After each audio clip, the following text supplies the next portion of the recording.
Good afternoon, members. Thank you, Councillor Stevens. Members, officers, members of the public, a very warm welcome to the last Planning Committee meeting of this administrative year. Thank you for your prompt attendance, and it's also very nice to see Councillor Nick Kelly back in his seat. Warm welcome. I'm glad to see you're making a speedy recovery from your recent health issues. First thing on the agenda, apologies, please. Any apologies? No apologies, Chair. Thank you.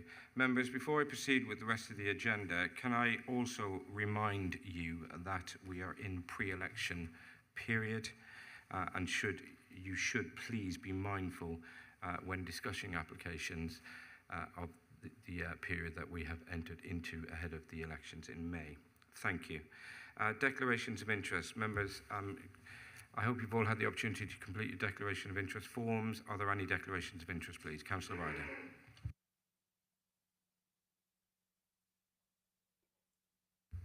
I'm a governor at Marine Academy. Thank you, Councillor. Any further declarations of interest? Councillor Poyser? Thank you. If you would pass that round, that will finally make its way to the Democratic Support Team. Thank you.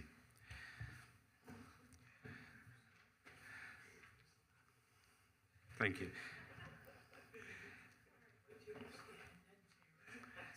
I never thought passing a page amongst councillors made so much fun. If you haven't signed that, it's coming back pretty quick. Thank you. Okay, item number 3 on the agenda are the minutes of the last meeting. I hope members have had the opportunity to consider these. Any comments arising in respect to the minutes, please? No, thank you. I'll sign those as an accurate account of the last meeting. Item number 4, Chair's urgent business. I have not been provided with any matters that need to be brought to your attention today. Item number 5, questions from member of the public. I do have a question from member of the public. Is that member of the public present today? No, Chair. Thank you. Members, if you will indulge me, I will read the question and I'll have an answer in respect of that. The question is as follows. What action should be taken by Plymouth City Council if approved site plans are later found to include land and buildings not under control or ownership claimed by the applicant? The response in respect of the question is as follows. In this situation, it would be necessary for the Council to assess the individual case on the basis of the issues relevant to that case. All cases may be different depending on the specifics of each case. Therefore, each would be assessed on its individual merits to ascertain what, if any, action was required. Item number 6 on our agenda is the first of 2 applications for consideration by the committee today. Emily, I believe you're going to take us through that application. Thank you, Chair. The proposal at 59 Reservoir Road has been referred to the Planning Committee because the applicant is an employee of Plymouth City Council. 59 Reservoir Road is a detached property located in the Plymstock-Dunstan ward. And here is a satellite view of the site as well. The proposal is for a single-storey detached garden office. As you can see from the block plan submitted, the outbuilding would be situated to the south of the property on an existing patio area. And here are the plans showing that area of the garden as existing. And here are the proposed plans showing the garden office in place. And here are the proposed elevations as well. The garden office is proposed to be 2.4 metres deep and 3 metres wide. It will have a slightly sloping roof with an eaves height of 2.3 metres and a maximum height of 2.4 metres. The materials proposed are matching with the existing property. Officers have assessed the impact of the proposed outbuilding and find it acceptable on the grounds of visual impact and neighbouring amenity. No letters of representation have been received raising concerns with the proposed scheme. Therefore, officers find the scheme to be acceptable and in accordance with the Joint Local Plan and the Supplementary Planning Document, and as such, the application is recommended for conditional approval. Thank you, Chair. Thank you, Emily. There are no speakers in attendance in respect of this matter. Committee members, over to you if you'd like to raise any issues in respect of this application. Thank you, members. You have the officer's recommendation before you. When prompted, please vote in accordance in respect of that matter. Thank you.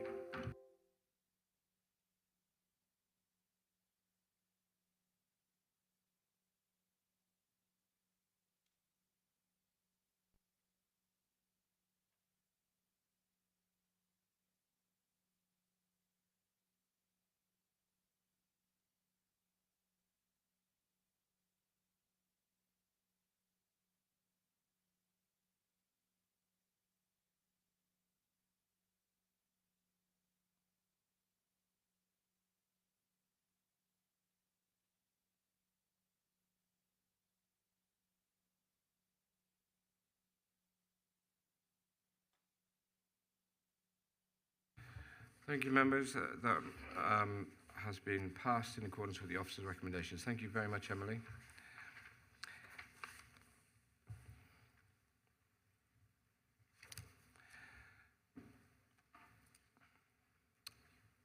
Welcome, Mr. Fox. John, I think you are going to take us through this application. When you're ready, please. Thank you, Chair.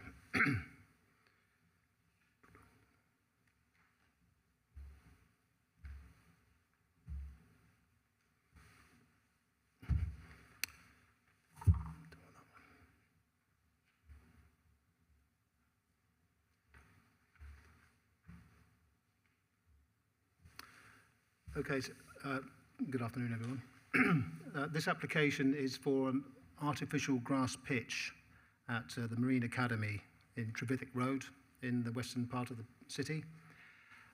It's for an artificial grass pitch and flood lighting for a 9 versus 9 pitch setup.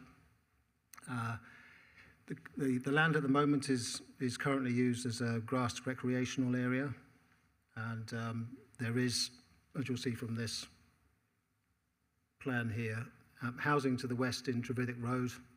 These are the closest residential properties to the site, and residential development to the south here in Flamstead Crescent. There's also an intervening grass pitch between the site and Flamstead Crescent. The application is acceptable in planning terms in principle, because it complies with policies Dev 3 and Dev 4 of the Joint Local Plan, and just as importantly, Sport England have got no objection to it.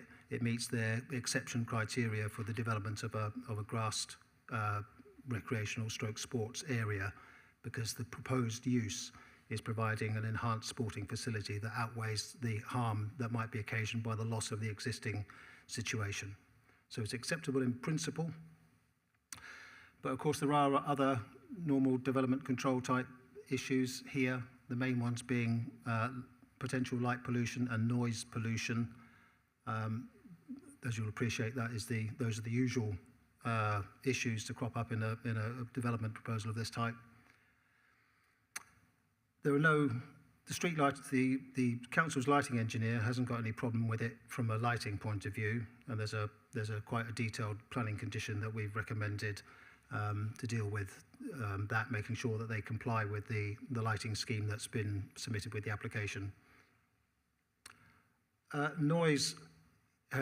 Traffic is another issue that often crops up, and that's cropped up in this case, but the council's transport officers are satisfied that the existing level of parking at the site is more than sufficient to cater for the mainly after hours use of this facility. So the main issue is noise.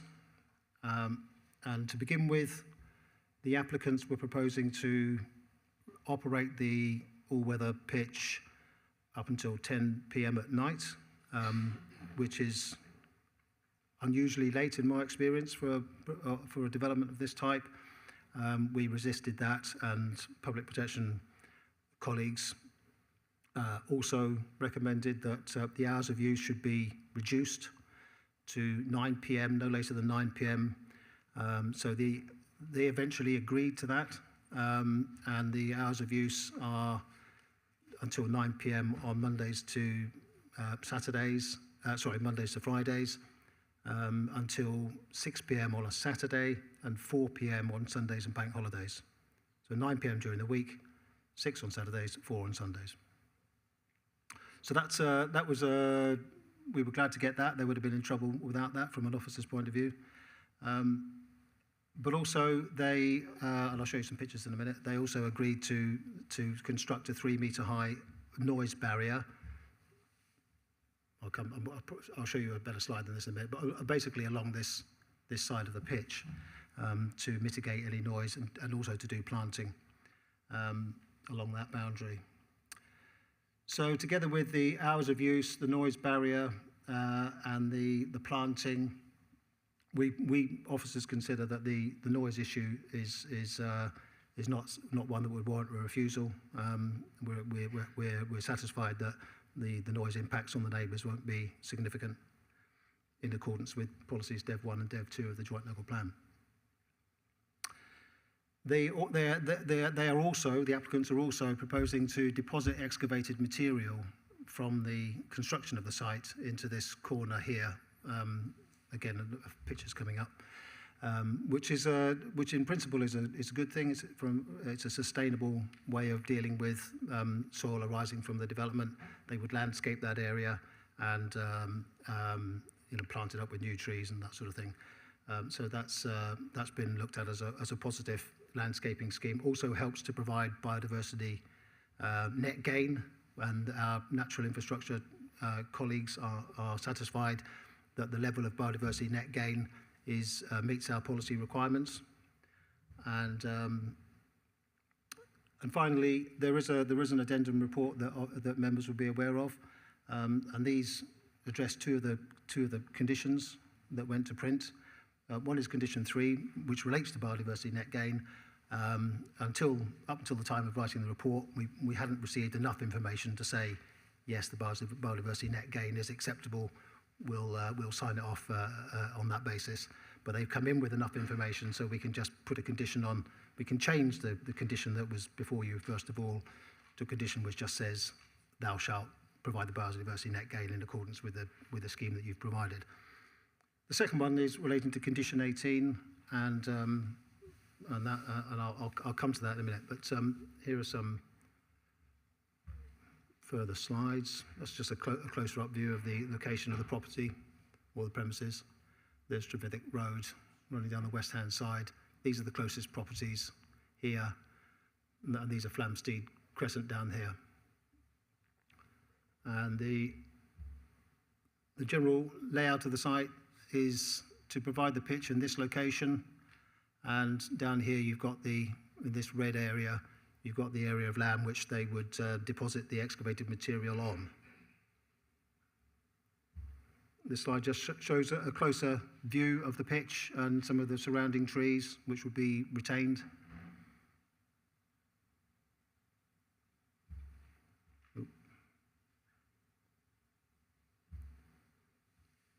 This picture shows, a little indistinctly, but at the top here,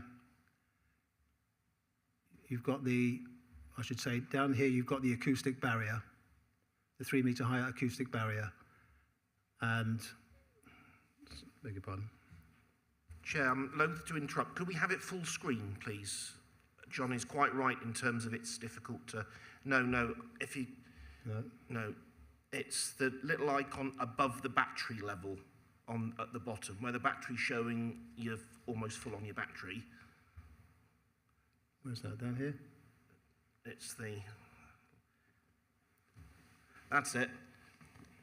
The little white, that's and above you, and then it's that's it, yeah. Was it that one? There we are. Excellent, No. thanks. Yes, Apologies it's for made that, it Chair. bigger on there. That has made it bigger. You're a genius. Okay, thank you, Becky. So this slide shows a section through the site. which relates to this relationship between the pitch and the houses in Trevithick Road. So this tall structure here is the perimeter fence of the pitch, i.e. down here. This is the barrier. It's about 5 meters away from the perimeter fence, so it's just here. And then you've got the land that slopes down a little bit towards the edge of the school site, and then you get to the boundary of the nearest residential property, and here you've got the residential property. And the distance between, approximately the shortest distance between the pitch and the nearest residential property is it's about 47 meters to the facade of number 30 Trevithick Road. It's 42 meters from the noise barrier and 42 meters from the perimeter fence. Okay, and the boundary of the property is about 22 meters from the noise barrier and 27 meters from the perimeter fence. So the nearest part of the nearest residential dwelling to the actual pitch is about 27 meters, but it's a further 27 meters before you get to the actual house.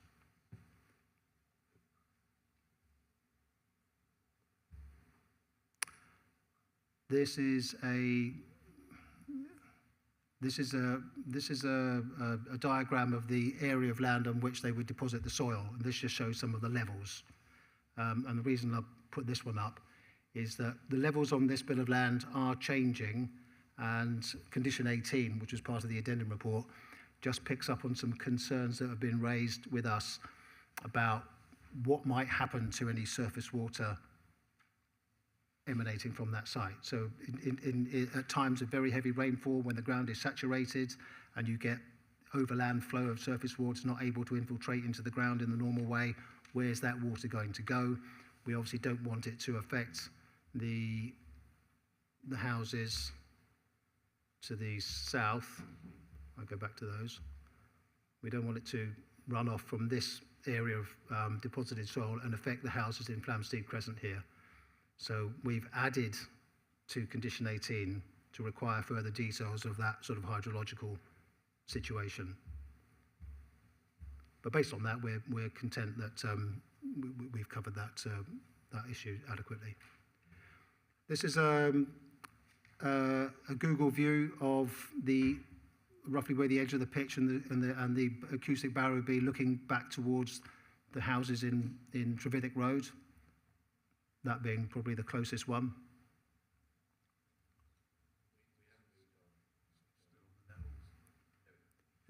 Thank you, sorry. So yeah, that's looking back towards the houses in Trevithick Road from the edge of the pitch, more or less. And this is a photograph of the house in Trevithick Road.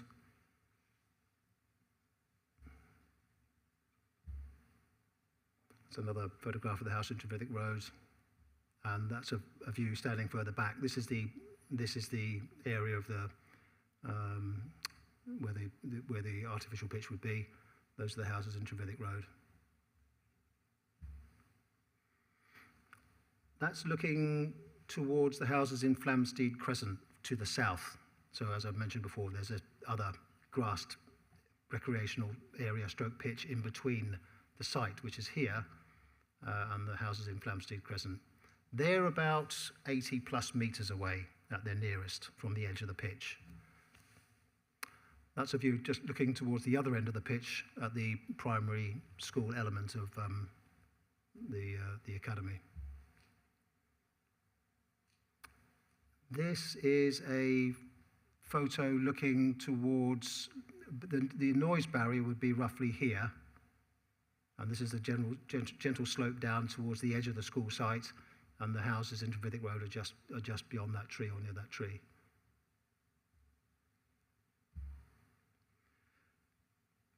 This is a photograph of the area of land on which they wish to deposit the soil, i.e. towards the southwestern corner of the site. This is the uppermost part, and that's looking down towards Trevithick Road in the distance, and these are the ends of the houses in Flamsteed Crescent here. That's just getting a bit closer, walking further down Flamsteed Crescent, this path. As you can see, the land currently sort of dips down towards Trevithick Road, and there's a bit of a change in level here. So that's why we wanted to make sure that further details were submitted to make sure that surface water didn't cause a problem for the occupiers of those properties. That's the slides, Chair. So really, just quickly recapping, the main issue being noise. We've managed to get hours of use that we're content with, and a noise barrier planting, and on that basis, we're content that in principle this is a development that should be recommended for approval, Chair. Thank you. Thank you, John. We do have two speakers on this matter. Councillor Wheeler, you're first on my list. Would you like to come down beside the officer, please? Thank you.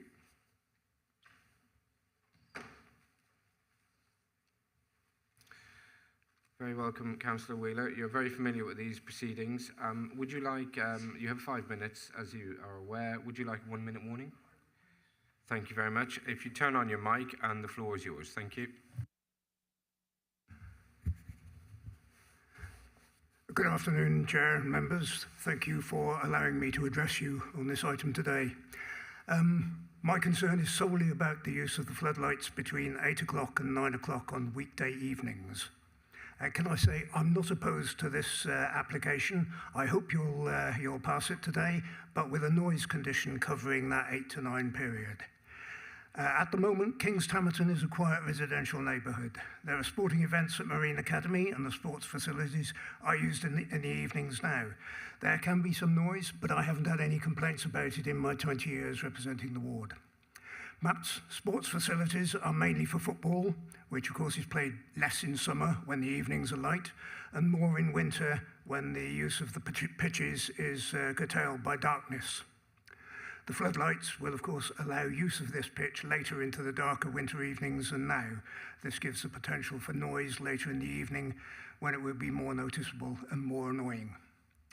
As you just heard, the original application was for use of the floodlit pitch until 10 p.m.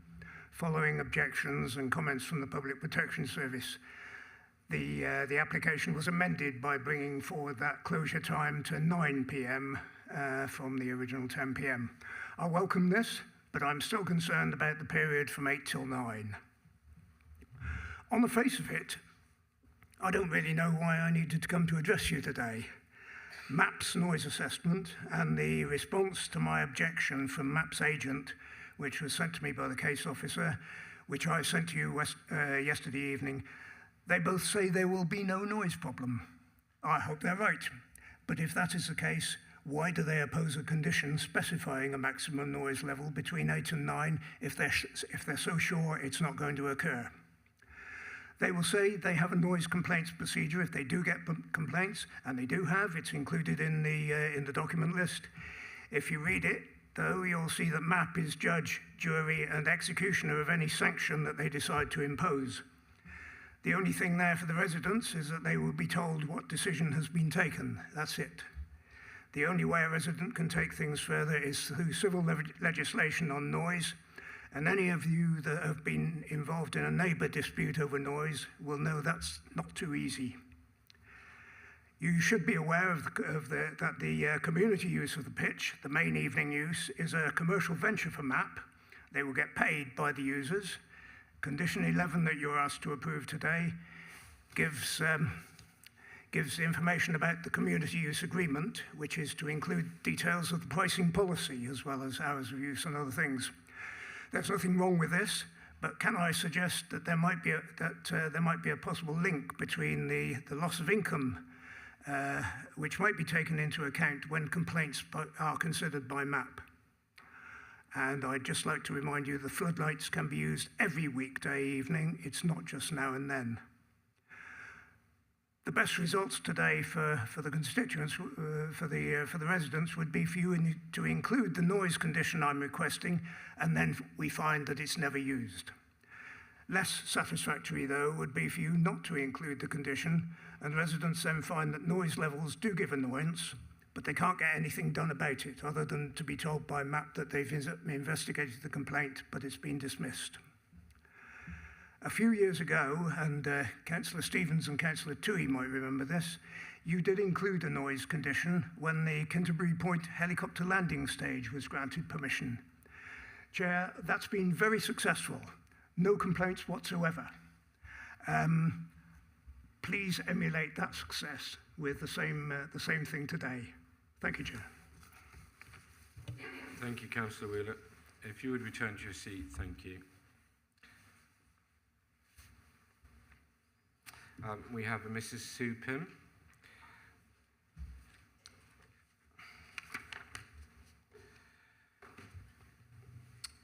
Welcome, Mrs. Pym. You two have 5 minutes to speak. Would you like a 1 minute warning? Yes, please. Thank you. Whenever you're ready. The microphone's already illuminated. Thank you. Thank you for inviting me here today to speak to you about the Marine Academy development. I'm Sue Pym. I'm the Executive Director of Finance and Estates for the Tedrag Trust. The Tedrag Trust is an ambitious trust of schools whose mission is to transform lives and strengthen our communities.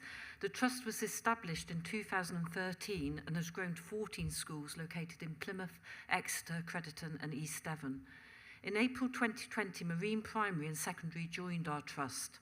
The two schools provide an all-through education, include nursery, primary, secondary and sixth form pupils aged 3 to 19. There are currently over 1,400 students on roll. Over half our secondary students attract pupil premium funding, which is directed towards improving educational outcomes for disadvantaged students, notably those who are on free school meals. We are immensely proud of our schools at Marine. Marine Secondary is now the highest performing non-selective school in Plymouth. The school is also the 4th most improved school in the country. The primary was assessed as outstanding by Ofsted last year. We're driven by our values and believe every child deserves a world-class education.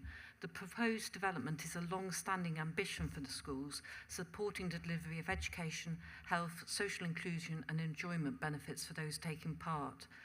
We aspire to place our schools at the heart of their communities and to build relationships with a range of organisations, providing cost-effective access for everyone. The 3G development will provide a broad range of opportunities for our local communities and provide development pathways for our young people, enabling them to realise their ambitions. We are passionate about the development.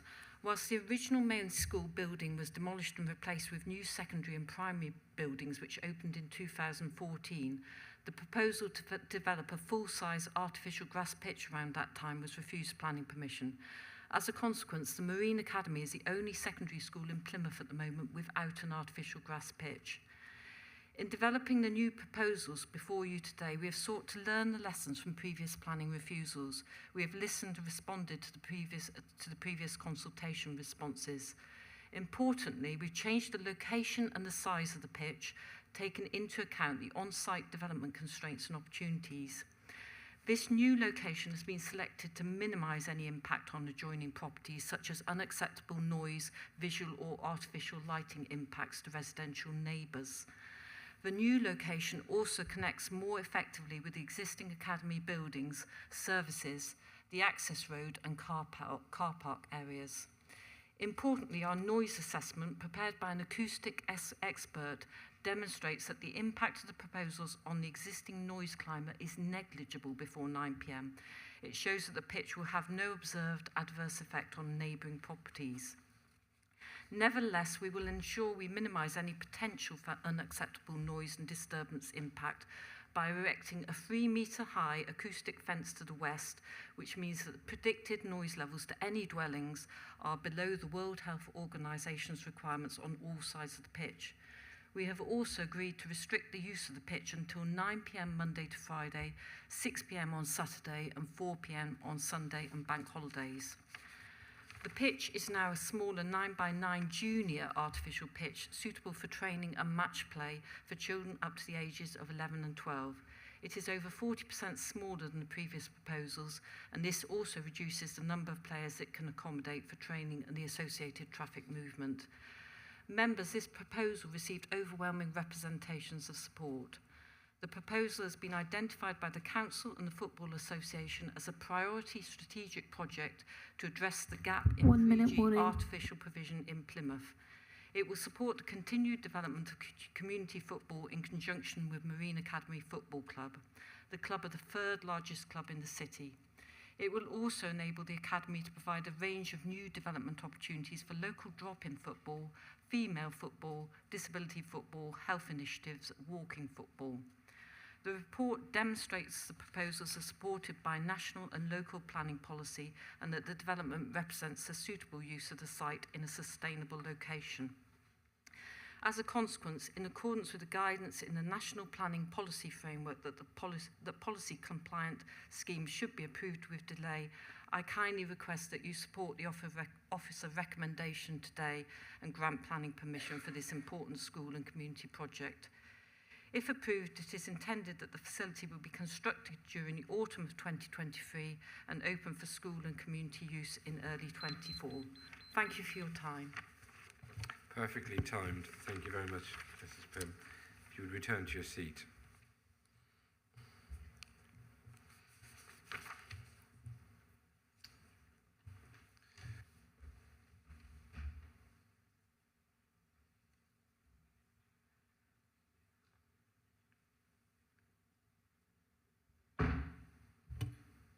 Members, before I invite you to speak on this matter, I think Councillor Riley, you wanted to come in at this point. I just wanted to see if I was allowed to speak on it, given my interest.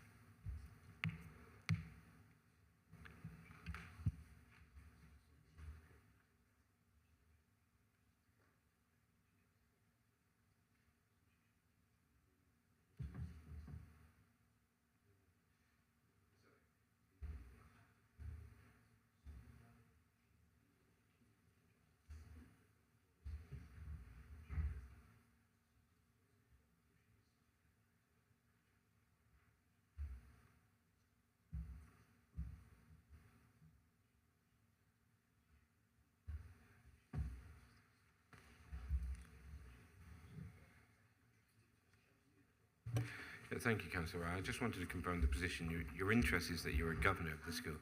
Yeah, so you're not entitled to take part in the debate, but you're more than welcome to stay in your seat, or if you'd rather retire to the back of the chamber. Thank you. Members, the matter is now open for discussion. I'm looking for hands who would like to be first. Councillor Stevens. There's always a sigh when you call me the chair. Could we be clear what the current planning permissions are, if any? What's the extant state? Obviously, we see the planning history in the report, but what's the state as of today without a decision being taken? Thank you, Chair. There are no outstanding consents or extant planning permissions relating to a pitch at the site. There were some years ago, which got refused, and there was a pre-app inquiry at the beginning of lockdown, the first lockdown, but no, nothing since. So the use of the site is part of the grass sports pitch for the school. Okay, I'll come back if I may later on, Chair. Thank you. Councillor Gosling. Thank you, Chair. Do we have any knowledge of the current use of that informal pitch site? I mean, is it currently being used later into the day, or is it just being used in school hours? Do we know anything about its current use? Is it being used up to 9 o'clock currently? Thank you. I don't have any specific knowledge. I mean, all I can say is that when I phoned up the school the other day to ask if I could pop round after hours, I said, look, you can't come round really. We're all shut. I mean, it's school holidays, of course. But so yeah, but that's not a conclusive answer, Chair. But as far as I'm aware, it's just regular school time use.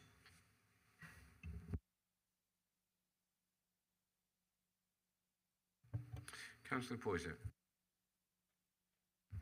I'm just interested in trying to understand a bit more about the noise abatement screens that are being proposed for this scheme. Do we have any idea on what the residual noise will be after those screens are put in place? So what's the mitigation, what's the impact of those screens?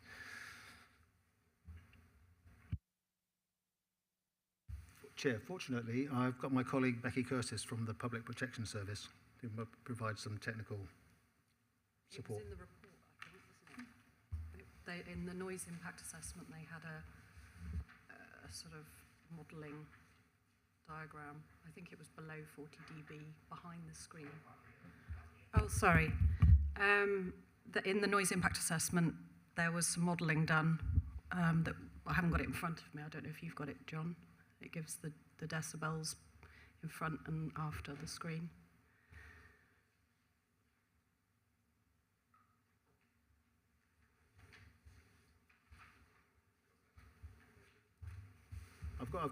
Chair, I've got some.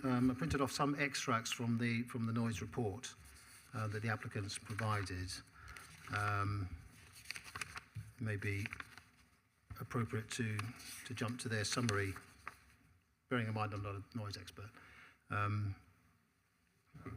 Before you do, can you just clarify, is this an expert that was instructed by the applicant or one by the City Council?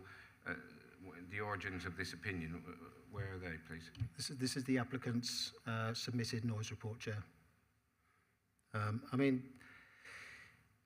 Okay. So they've confirmed that the nearest noise-sensitive residential properties are those to the west in Trevithick Rose at a distance of around about 40 metres, and to the south in Flamsteed Crescent at a distance of around 90 metres. This assessment includes a proposed 3-metre high noise mitigation barrier to the west of the site. My reading of the Sport England documentation is that, again, not a noise expert, that noise barriers can have a significant effect on dampening noise. Noise levels were measured at 9 spots on 4 separate AGPs, artificial grass pitches, to provide background modelling for this assessment. The predicted noise levels for surrounding residential dwellings are within the proposed criterion of 50 decibels derived from the World Health Organization 1999 as being the threshold for the onset of moderate community annoyance. And basically, they conclude, on the basis of the above, the proposals are considered acceptable in terms of noise. Clearly, we've looked at that. Officers have looked at this report and considered it, and it's not thrown up any particular warning bells in terms of noise, but it's quite rightly talks about noise levels. So it was acceptable from our point of view, Chair.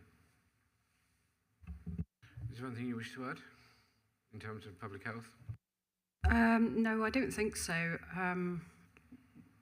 I think the report I was thinking about was the Sport England one, where they give some examples of when they put up noise barriers and the reduction beyond that, rather than the report here. But it would be applicable to this. Councillor Poyser.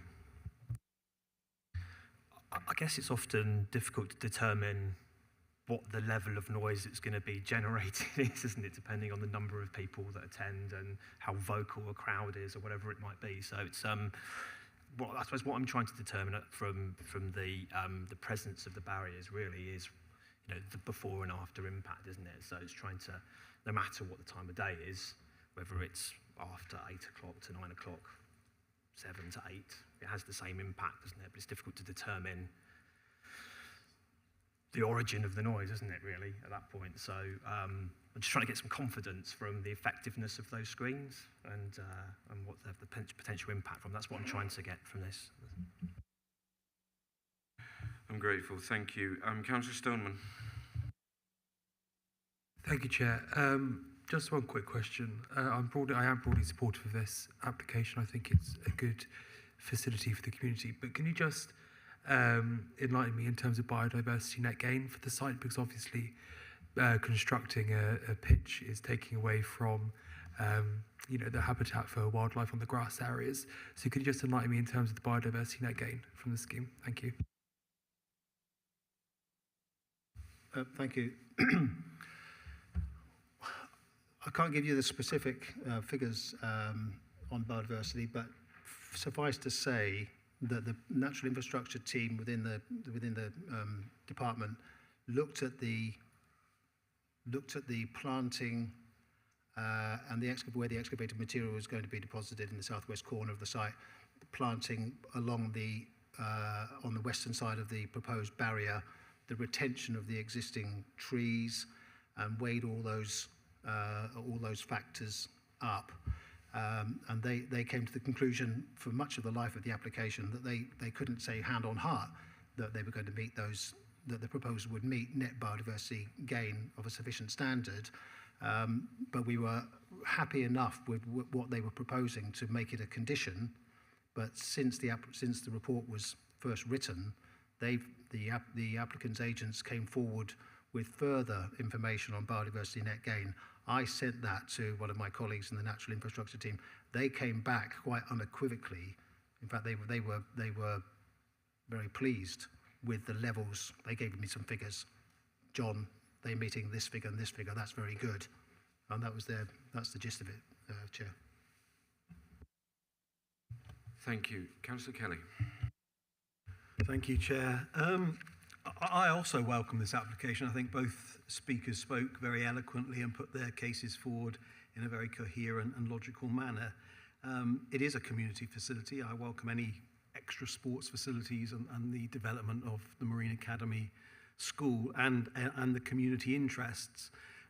Clearly, though, with regards to the floodlit facilities, there will be more participation and activity and therefore noise beyond the normal current existing level. And if I was living on one of those neighbouring streets, I would have concerns, and that's represented no doubt with the 160 letters that have come in, 22 objecting, but overwhelmingly 138 support. My proposal to the committee today would be, whilst the applicant has made very, very sound, and pardon the pun, steps to prevent any noise pollution, I would propose that we look to adopt Councillor Wheeler's proposal, as I also sat on the Canterbury Creek one, which was to do with helicopters, I think, at the time. But if there are sort of guarantees or confidence that there are no noise issues, then it would be a safeguard to put it in. And as Councillor Wheeler said, it wouldn't need to be called upon.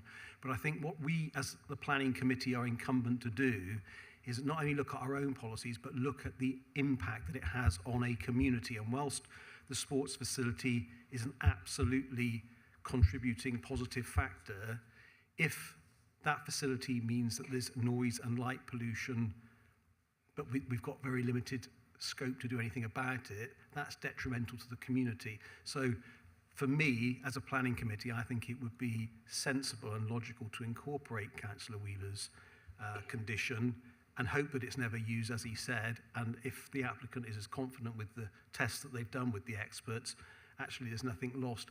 And my further point, John, that I'd like to ask with regards to, I suppose, the screening with regards to the lights, had any consideration been given along that perimeter fence to possibly have additional trees planted that would make it more aesthetically pleasing, and possibly, you didn't show which direction the spotlight or the floodlights would be beaming, but again, that might reduce any glare with regards to the neighbouring properties.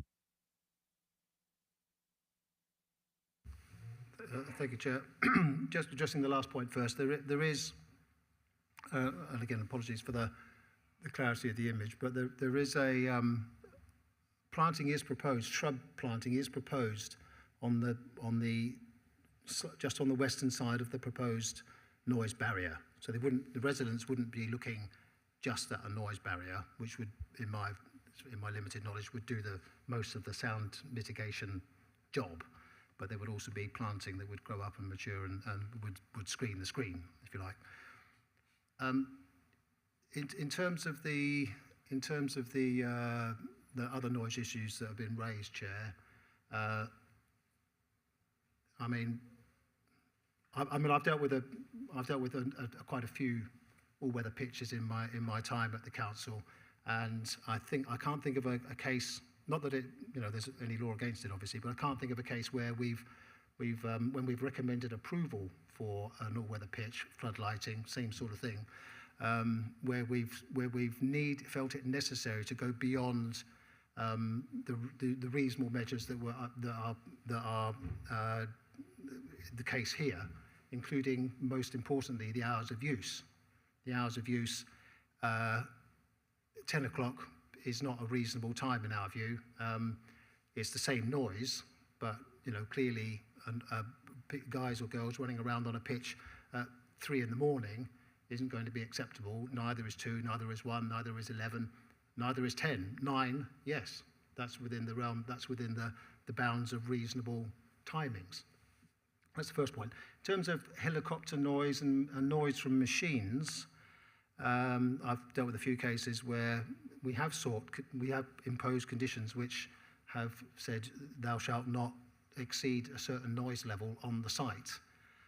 In the case of machines, as we class helicopters with that, and my colleague will help me if I stumble eventually on this one. But in the case of machines, it's easier to say the noise level can't exceed X decibels. With an all-weather pitch use, it's much more difficult to do that. So we historically have taken the view that, okay, if it's far enough away from the neighbours, we've got something like an acoustic barrier in place, and the hours are acceptable, then we don't need to do that. It's very difficult to enforce that the type of condition for something like this. Easier for a helicopter or for a diesel generator or something like that. Much more difficult for something like this. As well as that, the Public Protection Service have their own legislation where they can address problems of noise nuisance, as they would be able to do today.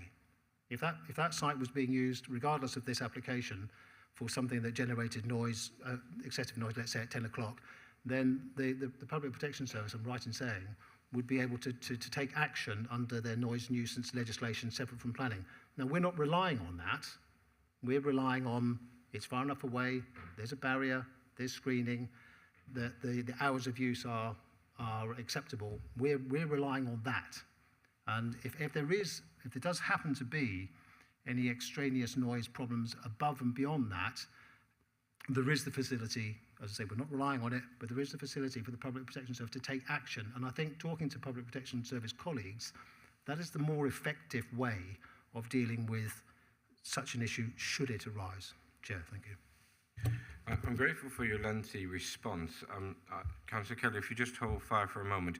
I think there is great interest in the enforceability of such a condition if the committee were minded to go down that route as suggested, and how that's recorded, the practicalities of that. It's very different to the example you gave of the previous application, which I wasn't involved in, but the recording of machinery versus the vagrancies of children, our school children playing on fields. So I'd be very interested to see how we develop on that point.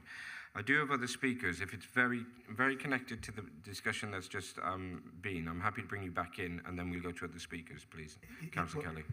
It's in connection to the response to the question that I put. So clearly, anything beyond 9 o'clock is unacceptable. But the noise doesn't just stop at 9 o'clock, because you stop a match in theory, and the floodlights in theory should go off very shortly after 9, but people will get their kit, get changed, mooch around, go back to the car, perhaps even stop and have a chat after a game. So there is potential for noise beyond 9 o'clock. And the other thing that I would say through you, Chair, and you're well versed in this, but each and every application is taken on its own merits. And we have used a condition before. I appreciate it was, helicopters, but again, my plea to the committee is we're here to listen to the public and the concerns that they've had, and 22 people have written back with regards to the concerns that are listed on our papers. I don't think it would be too much to ask for that condition to be considered. And whilst I appreciate there are extra laws, as was said and as I've encountered, if you actually complain about a neighbour with noise, it's very, very problematic to try to record that over a period of time, log it, and it takes a long time. Whereas this would set out from day one, you've put the barrier in place to pop the noise, you've put some aesthetic planting, which is great, you've got your floodlights angled away, but also you do need to be very mindful that it shouldn't go above a certain noise level. And I think that would give protection to those residents living in that community, and I feel that we would be doing our job to facilitate a great facility, but also protect the life and amenity of residential neighbours. I'm grateful, thank you. Councillor Stevens, I'll have you again, sorry, thank you. Thanks, Chair. It's absolutely true that noise is one of the most difficult issues we have to assess. And John is quite right, in as much as human noise is even more difficult to assess than machinery. And as John was hinting, that diesel generator over there at full capacity will only go up to that level, and you can judge that might be acceptable, might be unacceptable given the context. But with every match is going to be different. You might have a boring mid-table draw producing very little noise, but then an exciting cup tie that goes to penalty shootout would produce a lot more, particularly at the end as you approach 9 o'clock. So there is no easy way to do that. And I think that Nick was perhaps conceding a bit too much when he just said that the floodlights will go off shortly after 9. I can't see the words shortly after. I'm looking at the officers now in the application. It says 9 o'clock. And approved as it is, I would be amazed if that's stuck to, Chair. I think that there is so much capacity for unenforceability, if that's not mangling my English too much. Do we have any mock-ups of the impact of the floodlights, which was one of the issues that Councillor Wheeler raised in terms of the neighbouring properties, in terms of if they were put up as proposed, here's what the impact would be. Do we have any visuals of that at all? I recall when we had our briefing on this matter, I certainly recall images of where the floodlights would be positioned and the arc of the light. Before you come on to that point, I just want to clarify the condition in terms of the lights. It's lights out at 2100. That's my understanding of the condition. At 2115, if lights are still on, that would put them in breach of the condition. That's my understanding. Is that the case, John? Chair, that is the case. Just to be clear, it says the use and floodlighting of the artificial grass pitch and the use of the amenity floodlights for the 2 entrances hereby permitted shall not take place outside of those hours. So the use and the floodlighting has to stop by 9 p.m. So even if it is Leicester City in the cup final, Councillor Stevens, of which I think you're a season ticket holder, you might have to declare an interest, but it's 2100 end of. Could you deal with the lighting issue, please, that Councillor Stevens raised? Chair, I apologise, I have not brought any slides of the lighting layout. There are 8 columns at 10 metres high each. And all I can report to you is that the lighting engineer is satisfied that they won't cause an issue for the neighbours. But the condition does, as is quite often the case these days, does actually go into some, doesn't just say, if I can get it, external lighting. This is part of the condition on lighting. Before the use of the development hereby permitted is commenced, the applicant shall carry out pre-use testing to ensure that the floodlighting system complies with the approved details and submit details of the test results to be approved by the planning authority. So we don't just say, go ahead on the basis of the scheme you provided. You've got to test them and then show us your tests. And just on that, John, Public Protection Service, will they be involved again at that stage? They might be, but my first protocol would be go to the lighting engineer, in the council's lighting engineer, and with those test results. But if necessary, we could go to Public Protection Service and ask their opinion as well. I have others, so if you'd be brief, thank you. I'll do my best, Chair. Yeah, with respect, it's not whether the lighting engineer is satisfied, it's whether the committee is satisfied, and I can't say that I am without seeing those mock-ups or diagrams or whatever we're going to call them. Could I ask you, Chair, have we had a, hang on, really sorry, forgive me, Zoe, you shouldn't be, sorry, someone with an interest, I'm really sorry. Councillor Riley, I've indulged in allowing you to remain in your seat, but you're not to take part in this debate. Thank you. So if that is your screen, you should tilt it away from Councillor Stevens. Thank you very much. Have we had a site visit?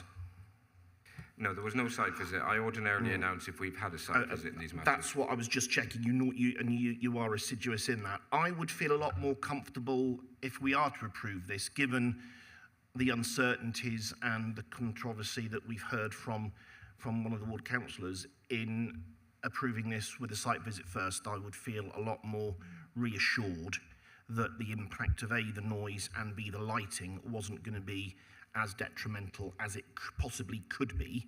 So I would like to move that we defer this for once. I mean, we're aware of the issues. It's not going to need any fresh information or research or negotiation from the officers.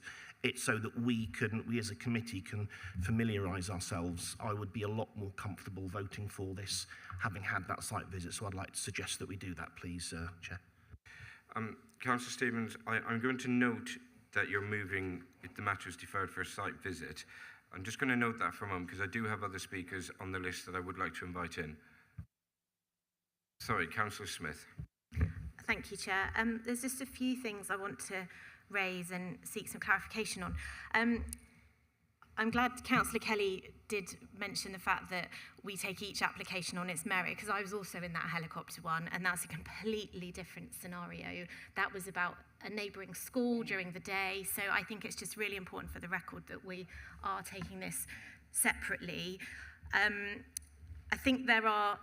think it's really worth just reiterating the fact that this is the only school in the city that doesn't have a facility like this, and so I think, you know, are we creating hurdles here for a particular school to jump over that perhaps are simply just because we've had the time and the capacity today to debate it? Don't know if anybody's been in the vicinity of Central Park this week, but there's a fun fair going on which has an impact on houses at a significantly further vicinity to this. So I think we're looking at something in detail that is, you know, we're potentially putting I think we're looking at this in a way that we're perhaps putting rules on them that we aren't putting on other things. So I just want to say that for the record. Within the pack, I could see, before I had Councillor Riley involved, the screen that Councillor Gosling has here is the lighting diagram, which is in our packs and is on the application website. So I think I would just slightly not agree entirely with Councillor Stevens' suggestion that we haven't had that information. I'm looking at it here, and to me it looks like the professionals have done diagrams that are clearly why the officer has said that there isn't a problem, and actually why Councillor Wheeler is happy to support the application as well. So I think we're actually heading down a path that is not what Councillor Wheeler was even asking for, and I think it's important that we acknowledge that as well. In terms of the noise, the thing I will disagree with that was mentioned in that presentation by Councillor Wheeler was the effectiveness of public prosecution team. And actually my experience has been that they have been very effective for residents' issues relating to planning applications and have considerably had an impact where there have been complaints raised. So that leads me on to just asking Becky Curtis, if I may, what would be the process? Because I do have a feeling that we are in danger of adding an unnecessary layer of protection in this application, where we already have acoustic screens, we have planting, we have hours that have been conditioned.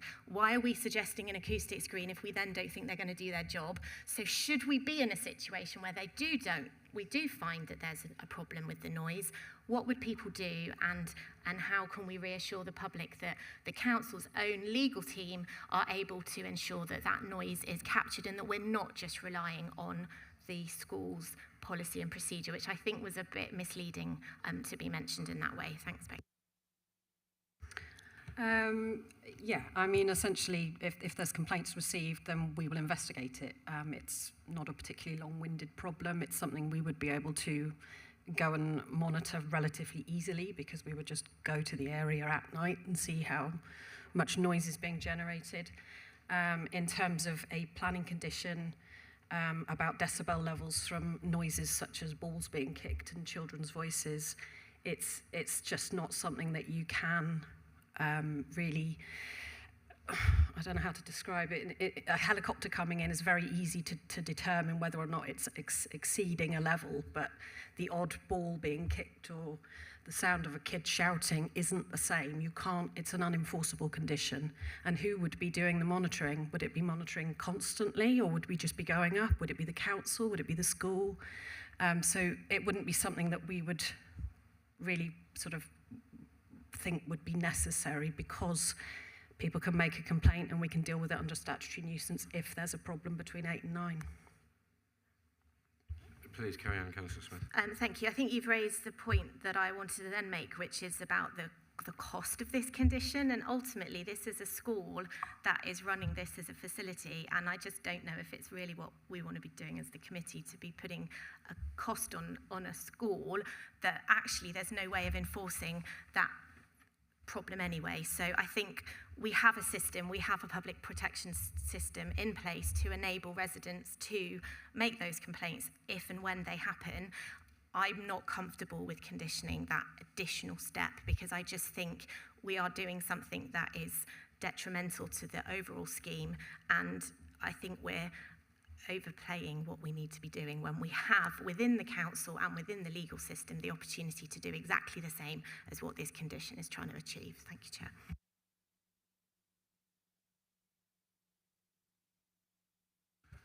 Thank you very much, members. Councillor Stoneman, I will invite you in, but I'm going to return to Councillor Stevens in a moment, because he's moved a motion. I acknowledge it hasn't been seconded, but we will need to deal with that in due course. But Councillor Stoneman, if I bring you in now, please.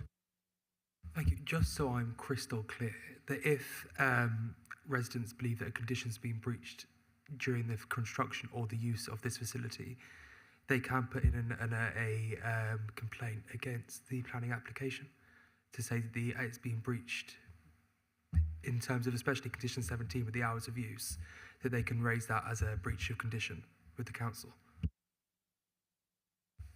Chair, absolutely, we would, yeah, if it came to it.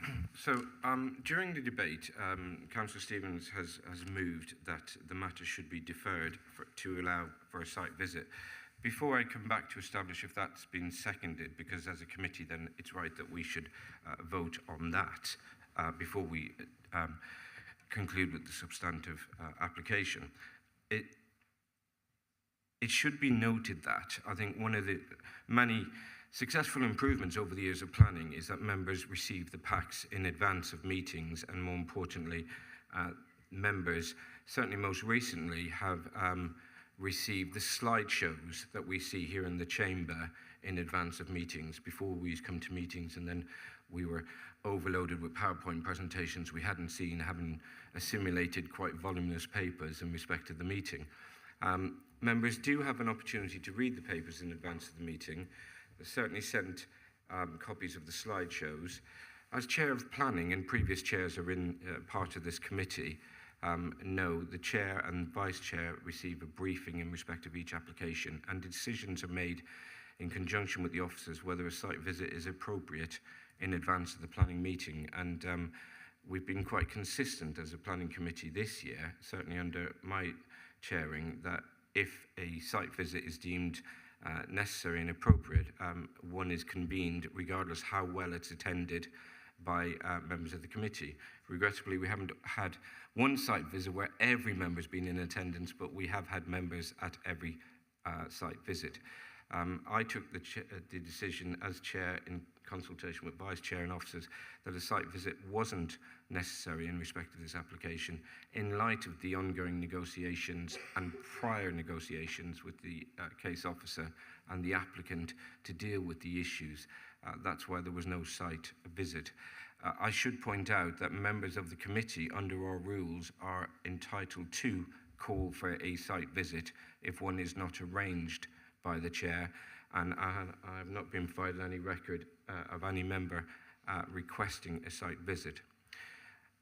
Further to Councillor Wheeler's representations, who indicated that he was supportive of this application, the issue for Councillor Wheeler and his representations were to deal with the noise and the timing of the facility being used. In summary, Councillor Stevens, I'm not entirely sure how it will assist matters to have a site visit. I take the view that it may just prevaricate matters further. I'm not sure it will add anything to the committee, but in fairness to you, Councillor, you have moved that the matter should be deferred in order that a site visit can be arranged. I don't need you to make it out any clearer than that. Is there a seconder in respect of that we can then put it to the committee, which I understand is how things should follow after that? So I'm looking for a seconder in the first instance to Councillor Stevens' motion that the matter should be deferred to the next planning committee in order that a site visit can be convened to consider the potential impact of the lights in addition to what's been included in the planning officer's report. Do I have a seconder? Okay. In the absence of a seconder, I'm not going to move that or allow that to be moved, Councillor Stevens. I do not have any further speakers on this matter. On that basis, I'm going to ask members to vote. You've seen the officer's recommendations. Councillor Kelly. Councillor Stevens put forward a site visit, but I also put forward a proposal about the conditions. So could that not be seconded and go to a vote as well? Forgive me, Councillor Kelly. That was the condition for Councillor Wheeler's. You were in favour of Councillor Wheeler's. Do you have that? The officers, have you been provided with a copy of that condition? Has every member of the planning committee seen that condition? Do we know what we're voting on? Through you, Chair. Obviously, Councillor Wheeler put that forward and he took the liberty to contact us yesterday evening. Conditions historically have been discussed and finalised through officers and then put to the committee to be incorporated and voted in. If it's voted down, it's voted down, but I think I'm in agreement that we don't need a site visit. I'm very keen to try to push this scheme through and be supportive of it, but in view of the representations and some of the concerns, I think that would be a safer bet for all concerned. So I'd just like the committee to go on record and they would have to vote either for or against, and obviously democracy will speak. Democracy certainly will speak in this chamber, Councillor Kelly. I'm going to invite Stuart in at this point before we seek a seconder in respect of that motion. Yeah, thank you, Chair. So we were made aware of the correspondence from Councillor Wheeler to members about the issue which has been debated by the committee, seeking to look to restrain the noise during the hours of 8 till 9. We have looked at that, and obviously for everybody in the committee will be familiar with the 6 tests that each condition needs to meet in order for us to be able to apply that to a planning application. Our concern is that that isn't going to be enforceable as a condition, given, I think, the debate that's been had about how that noise occurs and the control of that noise. So it also then kind of counteracts the hours of operation. So another condition accepts that the hours of operation, based on all of the mitigating factors that have been put into the proposals, are acceptable for those operating hours. So our concern is that the condition wouldn't, as it stands, wouldn't meet the 6 tests because, one, it wouldn't be enforceable, and two, it could be argued that it wouldn't be reasonable in the sense that we've accepted that the operating hours for the facility are up to 9 o'clock. So to then try and impose a condition that constrains that use that we've already accepted, it becomes problematic. Can I just clarify something, Chair? Yes, Councillor Kelly. One of the other councillors spoke about the fact that it would be the cost on the school, but the way I'm reading it at the moment, and correct me if I'm wrong, happy to be corrected, is mitigating actions have been taken to try to prevent noise because it is a concern, and if that barrier, I guess, hadn't been put in, possibly the recommendation wouldn't be to grant permission today. If a neighbour now and we heard about fairs, but this is 5, 6, 7 days a week, constant noise, and in the winter especially. So if I'm now living in that neighbouring street and wish to raise a complaint through the public protection, I'm really struggling to understand how they would then go out and monitor the noise and say it's above a certain decibel and therefore it's not acceptable. Yet all that condition is doing is putting it in to say it's in place beforehand. So I'm struggling to understand how public protection can go and enforce it and say, Mr. Neighbour, you're quite right, the noise is too much. We're going to go back to the school and ask them to either tone it down or possibly reduce the hours. I cannot see the difference between the two. I'm really struggling to see that. The difference is because the condition is worded in such a way that it limits a decibel level. When we investigate complaints of nuisance, we don't use decibel levels. We would look at time, frequency, duration, character of the area, the impact on people. So that would be the difference. When we go out to monitor, we monitor with our ears rather than with a piece of equipment. But the condition that's being proposed is a decibel level. So it's, and the decibel level, as I've explained about balls being kicked and children shouting, is very difficult to have a consistent time, if you see what I mean. So if you're looking at, say, a helicopter noise, it's a consistent noise that happens for a set period of time, whereas a ball being kicked or a kid shouting isn't consistent. And so the decibel level will be skewed depending on what other noise factors there are around. Whereas when we assess nuisance, we assess it from statutory nuisance, which is various subjective parameters. Thank you. I'm going to bring in Councillor Goslin, only because we haven't heard as much from Councillor Goslin as we have from you, Councillor Stevens. So, Councillor Goslin, come in, please.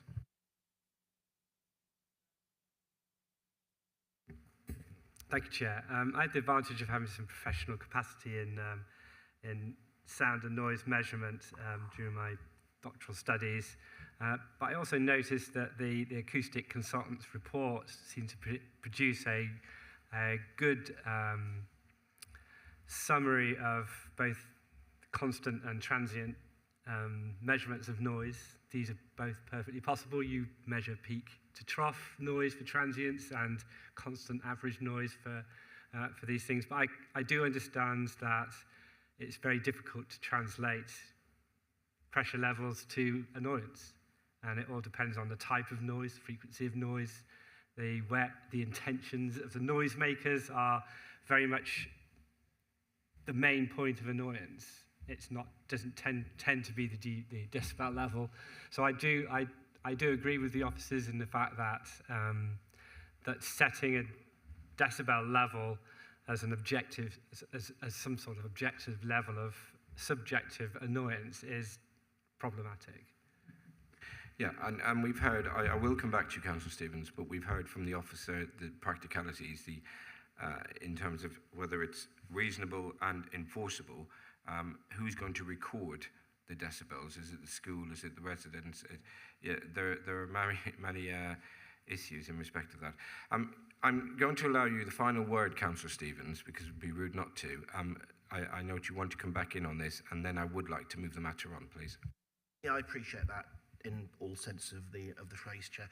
I don't think we've had a lot of red herrings. I think the cost to the school, unless Stuart can tell me otherwise, isn't a planning consideration.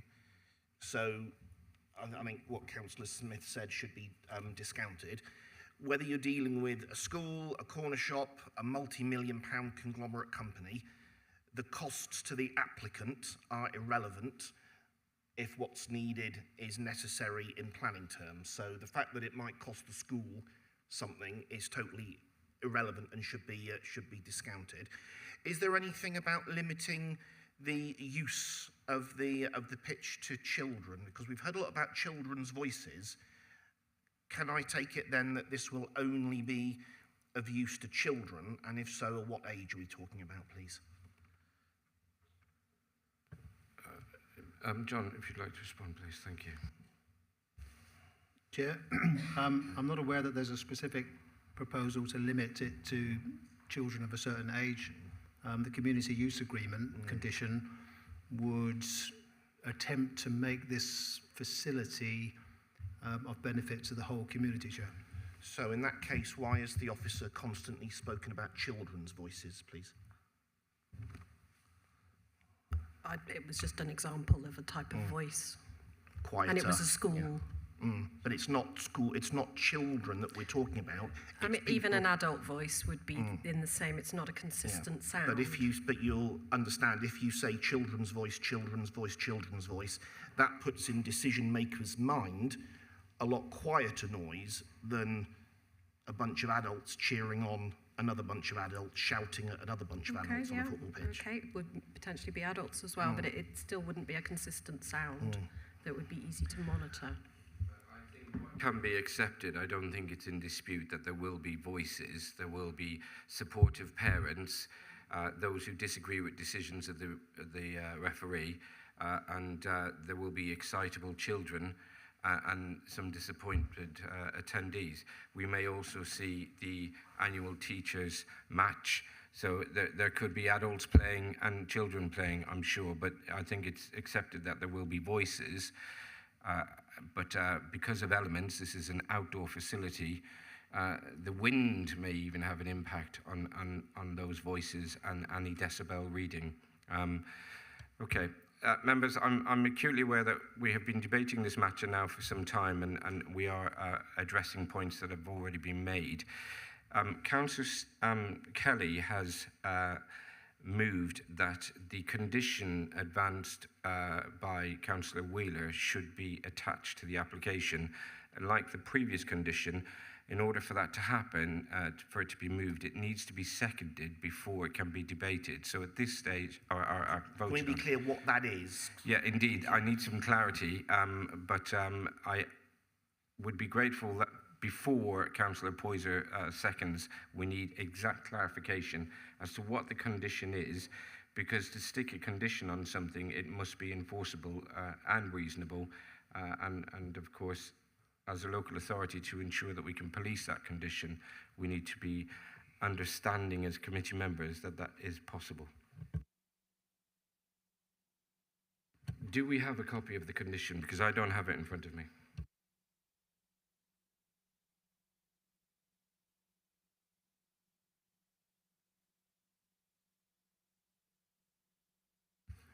So I mean, the case officer has drafted something, but as I kind of set out before, we do have concerns about its, about it meeting the 6 tests. But the condition that the case officer drafted was that noise levels from the use of the all-weather pitch hereby permitted shall not, at any time after 2000 hours, be audible at levels considered to be a nuisance, as determined by the local authority within the curtilage of the nearest dwelling. As I've said, just allow the officer to finish. Yeah. So that Councillor Kelly, I'm very keen to involve everybody in the debate, but Stuart is reading the condition, he's explaining the wording of it, and at that point I'll bring you in, so just hold fire, please. I mean, so that would negate the need for a decibel level, I think, which we've already discussed. Like I say, we do have concerns about its enforceability. But what you've just read, Stuart, does not refer to decibels, is that correct? Correct. So, for the avoidance of doubt, would you mind reading that again before I bring in Councillor Kelly, please? Noise levels from the use of the all-weather pitch hereby permitted shall not at any time after 2000 hours be audible at levels considered to be a nuisance as determined by the local authority within the curtilage of the nearest dwelling. Thank you. Councillor Kelly.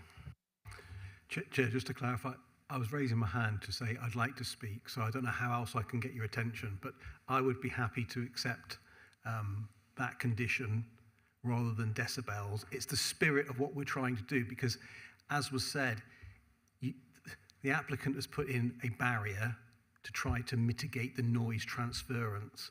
It's also come out through debate, and my understanding is if it's a commercial venture, then there probably will be adult usage as well, where voices will perhaps be louder, stronger, etc. So that, to me, if down to the committee, but is a safeguard to say this committee has taken on board some of the representations around noise and therefore is a sensible thing. And hopefully the applicant would be able to say to the users, you need to be mindful of the noise. And just one separate point, when you said about the floodlights going off at 9, for safety purposes, I presume there must be some other lighting, because if you're playing football on a winter's night at 8:30, 9 o'clock, and it just goes pitch black, there must be some form of auxiliary lighting, otherwise you're not going to be able to see your way to get back to your car or wherever else you've got to go. So I just wanted to put that in as well.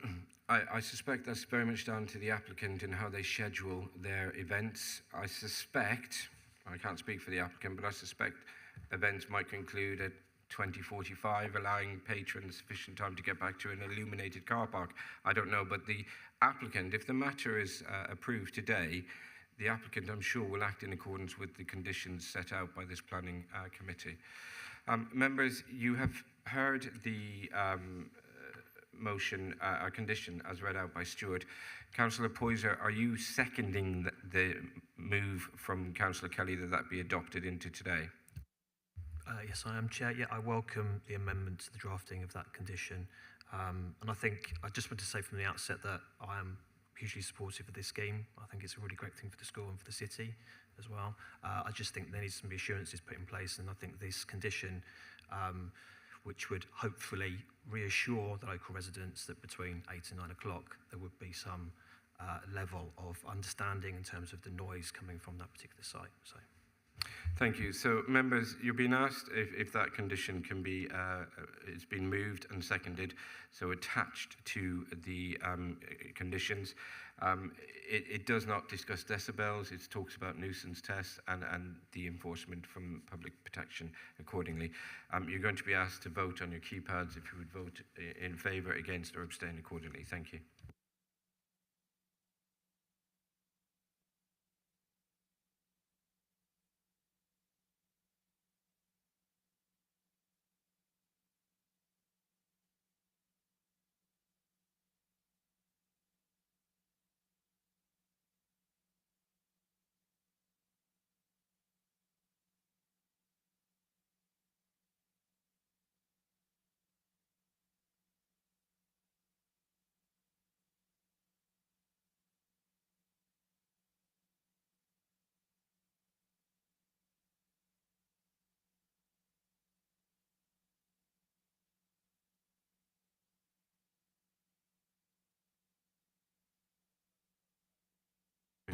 So, members, you can see the result. That's not being carried.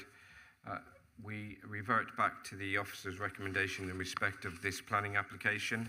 Again, you'll be asked to vote in accordance with your panel. Please do so. Thank you.